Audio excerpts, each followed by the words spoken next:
Ladies and gentlemen, it's your boy SCGRANT, and we're back with another pretty much installment of the City of Los Ondas.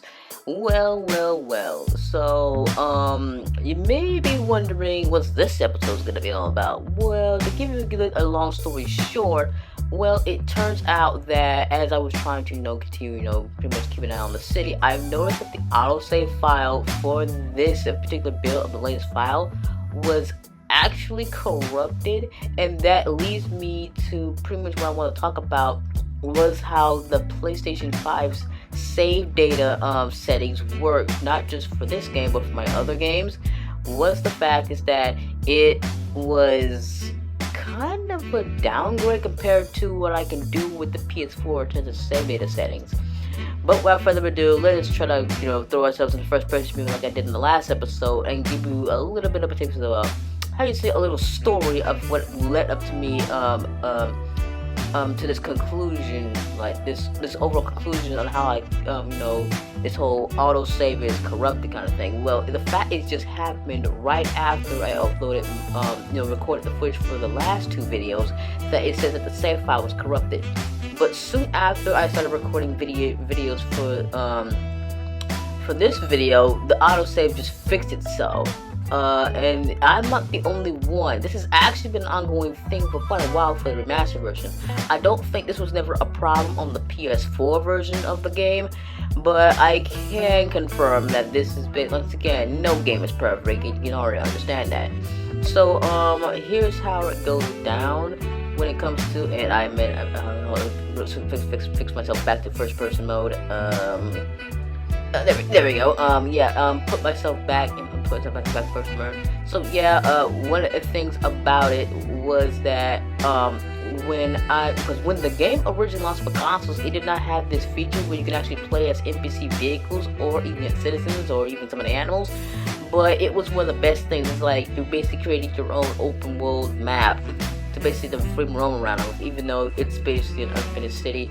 But to me personally, it was actually one of the best things that ever happened. That whenever I have some problem in the city, I just wanted to see what pretty much how I view the city from a vehicle or a first person view. And it's pretty much how it all went down, because it was definitely, I bet you that some of you guys have tried this, you probably saying, yup, this was actually one of the best things about it, apart from having district styles you can add to any of your areas of the city you want to be something based out of the heart of Korea, Brooklyns and Queens, the African miniature, European themes, University City, any of the creative packs that had district styles, you can most likely have some fun with it. But this is actually how I view first person at the time. I thought it was just some nice feature that you can basically just play around with. But once again, as the game goes, the game, like, Cities Skylines' only limitation is your imagination, and boy, you can tell from how I view this first person that pretty much I really think that it felt like it was something else. It's like you're basically making concept art of what would be an open world city. It's like trying to make the next GTA map in Cities Skylines, which did happen. You actually, because if you have figured out when Grand Theft Auto 5 was relevant before the PC release, that someone actually recreated Cities Skylines, the city of Los Santos and Blaine County in Cities Skylines, which is crazy. I'm just hoping that if anybody else on the internet was able to recreate San Andreas, Vice City, or even Liberty City with Cities Skylines, then let me know, man, because hell, even try to recreate Rockport from Need for Speed Most Wanted 2005 in Cities Skylines. Like, not exact how it looks. This is the road layout. Has to be somewhat similar to those cities. Has to be somewhat similar, and that's how it works. The roads have to be somewhat similar to it. So keep this in mind, that pretty much what you're seeing here is how you see those first person perspective view videos related to Cities Skylines, because it started out as a mod. This official first person thing when it comes to vehicles for Citizens started out as a mod, and it was so damn popular it made it on with its consoles. And even to this day, it once again interferes on all platforms. So this is definitely one of the most best features. I don't know if the feature made its way to Cities Skylines 2. If it does, then let me know in the comments below. But yeah, it was most likely going to be one of those times that I really started basically getting used to the whole first person thing. It's basically just giving you a test run. It's like if you're playing as a citizen or driving one of the NPC vehicles, let's just say that you're pretty much a ghost. Like these like how the city works, like they don't know you exist. Like we know you're controlling the vehicles as NPC, but you don't exist. You're practically a phantom mayor around the whole ordeal, man. It's just how it worked for me personally when it comes to doing these first persons. In fact, I like a lot of Cities Skylines videos done these like road trips or first perspectives from point A to point B, and it got me intrigued. Like, okay, I got my PS4 and PS5 copy. When I want to play around with it, well, it does have its uses for it. Like you said, I can not only be able to get through the car locks, like get into like parking garages, but I don't know what else this thing has to offer. Like there are certain places, like most likely for the buildings themselves, you can't get into. But I'm just hoping that there's any more surprises that lies ahead for me, that I can basically make use of the whole first person thing, whether it be on foot or in vehicle. I'm sure I can get used to this whole ordeal. To me personally, that it just all come down to it. But still, one of the things that I'm hoping to make use of it was that every time, like once again, my main concern is heavy traffic.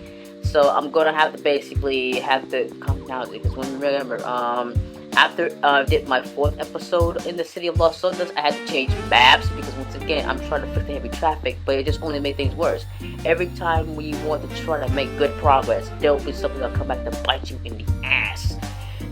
In terms of how does traffic flow, because once again, I'm trying to ban the heavy traffic, but it doesn't affect highways. That is a complete L. That's pretty much the game fumbled the bag so badly. Like I just want to make sure that pretty much that my trash trucks get through and garbage trucks get to the corresponding spots. Like please, like let me do this, man. Damn, it was a bummer that I had to deal with this. No matter what city I made, that I made good progress, it'll always be at times. I think there are certain times that I was able to actually was able to do the unthinkable and make cities in the past back on the PS4 that did not have this issue because of the less features. But now with the remastered version, it's definitely more apparent that I'm gonna have to deal with it. But what you're seeing here, I'm seeing it on a first-person view, all the traffic and pretty much all the parked cars and everything that goes on in the city,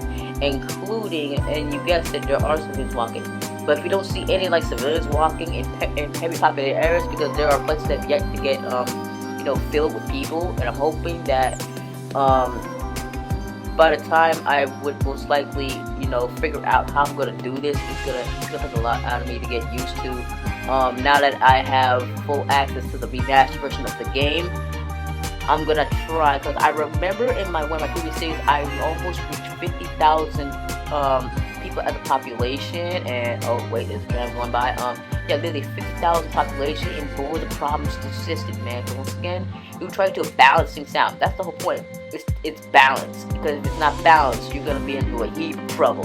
It's like apart from most likely as one of my current situations in my current city of Los Angeles, it's definitely heavy traffic, meaning that my garbage trucks and my recycling trucks cannot get their respective spots to collect said garbage and recycled materials to try to get back to the respective locations to try to, because I have the garbage trucks disposal plants and the recycling plant to basically, dispose of said materials to actually produce electricity, because that's the whole thing. Because since you can now have the G function on all monument buildings, you can use the ultra fusion power plant to pretty much power up pretty much all 25 tiles worth of your cities. Because in fact, the term Cities Skylines ain't just one big city, it's actually multiple cities. So that's something you don't see every day, man. Because I thought it was just one big city. Like I said, it depends on either multiple save files, but you do have a limit on how many cities you can make in terms of the overall save files. But with this being on the remastered version, it's most likely going to be that wait for it. Anyway, without further ado, I really enjoyed this first person experience, knowing the fact that this is actually one of the best things about it, and you can clearly see that those are headlights of one of the cars I had. And yes, apart from first-person views, you can actually knock down trees. Yes, trees and poles and stuff. Like it's like destructible objects. That's just even more crazier than what they had on this game, because I didn't expect destroyable objects. That's just even more crazier. But without further ado, that's all I have to say for this episode, because once again, first-person viewing is one of the best things that ever happened to this game for either PC or consoles. Anyway, that's all I got for you today. Well, mostly this episode, but that's pretty much it for all you guys tuning in. Anyway, this is your boy SCGRANT, and I'll see you guys in the next one.